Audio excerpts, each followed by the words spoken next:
21వ శ్లోకం. యద్ యదాచరతి శ్రేష్టః తత్తద్దేవేతరో జనః స యత్ప్రమాణం కురుతే లోకస్థదనువర్తతే. శ్రేష్ఠుడైన వ్యక్తి ఏ కార్యం చేస్తే సామాన్య జనులు దానిని అనుసరిస్తారు. ఉత్తమమైన కర్మల ద్వారా అతడు దేనిని ప్రమాణంగా నెలకొల్పుతాడో దానిని లోకమంతా అనుసరిస్తుంది. జై శ్రీకృష్ణ. 22వ శ్లోకం. నమే పార్థాస్తి కర్తవ్యం త్రిషు లోకేషు కించన నానవాప్తమవాప్తవ్యం వర్త ఏవచ కర్మణి. ఓ పృథా కుమార, ముల్లోకాలలో నాకు విధింపబడిన కర్మ ఏదీ లేదు, నేను కోరేది ఏదీ లేదు, దేనిని పొందవలసిన అవసరమూ లేదు. అయినా కూడా నేను విద్యుక్త కర్మలలో నెలకొన్నాను. జై శ్రీకృష్ణ. 23వ శ్లోకం. యది హ్యహం న వర్తేయం జాతు కర్మణి అతంద్రితః మమ వర్తానువర్తనే మనుష్యాః పార్థ సర్వశః. ఓ పార్థ, ఎందుకంటే ఒకవేళ నేను విద్యుక్త కర్మలను జాగ్రత్తగా చేయడంలో ఎప్పుడైనా విఫలుడనైతే నిక్కంగా మనుషులందరూ నా మార్గంనే అనుసరిస్తారు. జై శ్రీకృష్ణ.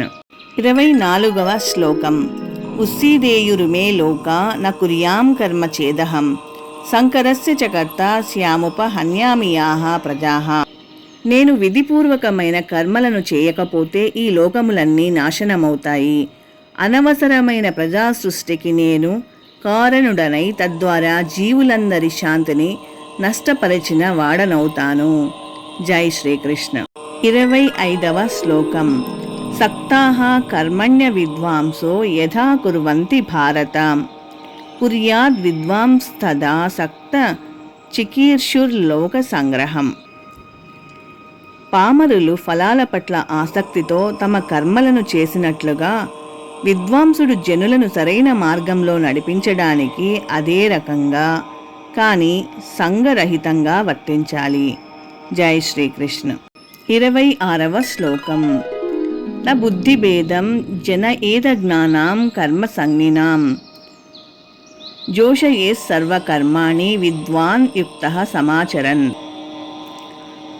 అందుకే కర్మఫలాల పట్ల ఆసక్తులైన అజ్ఞానుల మనస్సులను కలతపెట్టకుండా ఉండాలంటే విద్వాంసుడు వారి కర్మను ఆపకూడదు. పైగా భక్తిభావంతో పనిచేస్తూ అతడు క్రమంగా కృష్ణ భక్తి భావన వృద్ధి అయ్యేందుకు వారిని నానా రకాల కర్మలలో నెలకొల్పాలి. జై శ్రీకృష్ణ. 27వ శ్లోకం. ప్రకృతేః క్రియమాణాని గుణైః కర్మాణి సర్వశః అహంకార విమూఢాత్మా కర్తాహమితి మన్యతే. విద్యాహంకార ప్రభావం వల్ల విమోహితుడయ్యే జీవాత్మ నిజానికి ప్రకృతి త్రిగుణములచే నిర్వహించబడే కర్మలకు తనను కర్తగా భావిస్తాడు. జై శ్రీకృష్ణ. 28వ శ్లోకము. తత్వవిత్తు మహాబాహో గుణకర్మ విభాగయోః గుణాగుణేషు వర్తంత ఇతి మత్వా న సజ్జతే. ఓ మహాబాహో, పరతత్వ జ్ఞానంలో ఉన్నవాడు భక్తియుక్త కర్మకు కామ్యకర్మకు ఉన్నట్టి భేదాలను చక్కగా తెలుసుకొని ఇంద్రియాలలోనూ ఇంద్రియ భోగంలోనూ నెలకొనడు. జై శ్రీకృష్ణ. 29వ శ్లోకం. ప్రకృతిర్గుణ సమ్మూఢాః సజ్జంతే గుణకర్మసు తాన కృష్ణ విదో మందాన్ కృష్ణ విన్న విచాలయేత్. ప్రకృతి గుణములచే మోహితులై అజ్ఞానులు భౌతిక కర్మలలోనే పూర్తిగా నెలకొని ఆసక్తులవుతారు.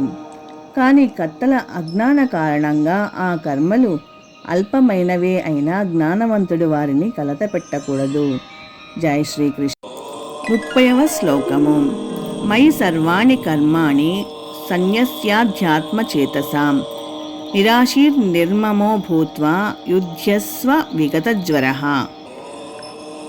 అందుకే అర్జున, నన్ను గురించిన పూర్తి జ్ఞానంతో లాభాపేక్ష లేకుండా మమత్వం లేకుండా నీ కర్మలన్నిటినీ నాకు సమర్పించి మాంద్యము విడిచి యుద్ధము చేయవలసింది అని శ్రీకృష్ణ భగవానుడు పలికెను. జై శ్రీకృష్ణ.